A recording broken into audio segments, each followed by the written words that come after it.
This channel does not promote any violent, harmful, or illegal activities. All content provided by this channel is meant for an educational purpose only. প্রতিবেশীর হম্বিতম্বি দেখে আমার মনে একটা প্রশ্ন এসেছে, জরুরি প্রশ্ন, সেটা না করলেই নয়।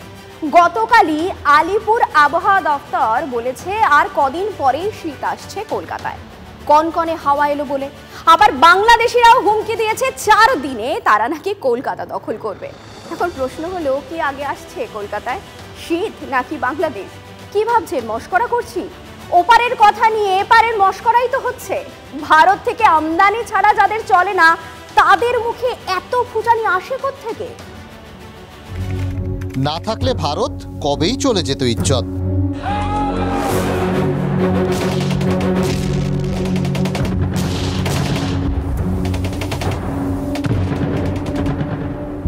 শুধু ৭১ স্বাধীন করেই প্রতিবেশী বাংলাদেশের দায়িত্ব থেকে সরে আসেনি ভারত। বলা ভালো, সদ্যজাত দেশটাকে খাইয়ে পরিয়ে মানুষ করেছে। সেই দেশের নেতারাই এখন ভারতকে হুমকি দিচ্ছে। 4 দিনের মধ্যে আমরা কলকাতা দখল করে নেব। আমরা কলকাতা, 7 সিস্টার, আগরতলা সবকিছু নিয়ে টান দেব। কত স্বাদ ভাবুন। ভারত রফতানি বন্ধ করলে যে দেশটা না খেয়ে মরবে তাদের হম্বিতম্বি দেখেছেন?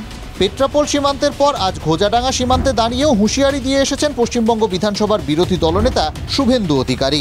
হাসিমারাতে 40টা রাফেল আছে, মাত্র 2টো রাফেলকে যদি উড়িয়ে দেয় ভারত, প্যান্টে বাথরুম করে ফেলবে ওরা। মোল্লা ইউনুস, ভালো করে শুনে রাখো, আমরা 97টা পণ্য না পাঠালে তোদের ভাত কাপড় জুটবে না।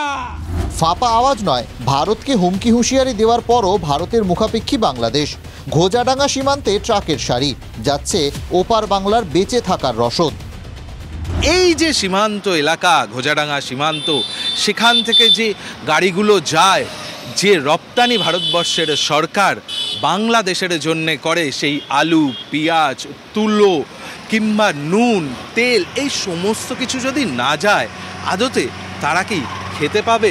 যদি সত্যি 7টা দিনের জন্যে পণ্য পরিবহনে রাশ টানে ভারত সরকার, তাহলে হবেটা কি? ভাত খেতে বসেও ভারতের দিকে চেয়ে থাকে বাংলাদেশ।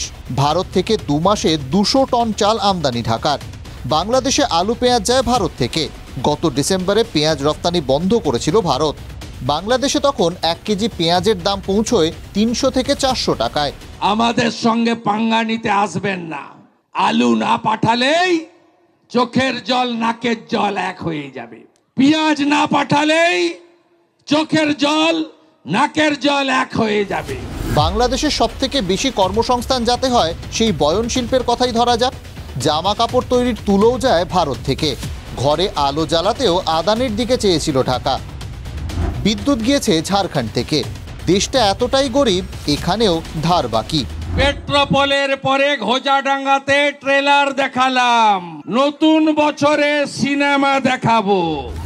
বিএনপি নেতা রুহুল কবির রিজভী স্ত্রীর ভারতীয় শাড়ি পরিয়ে বীরত্ব দেখিয়েছিলেন। সেই রিজভীকে বীরত্ব দেখানোর চরম চ্যালেঞ্জ ছুড়ে দিয়েছেন শুভেন্দু। রাজাকারের বাচ্চা, সে তার বউর শাড়ি পরাচ্ছে। ওই রিজভীকে বলি, কলকাতা আপনি এসেছিলেন, হার্টের অপারেশন করিয়েছেন, হার্টের মধ্যে একটা রিং পরিয়েছেন, ওই রিংটা বের করে ফেলতে পারবেন? বউর শাড়িটাকে তো পুড়িয়েছেন।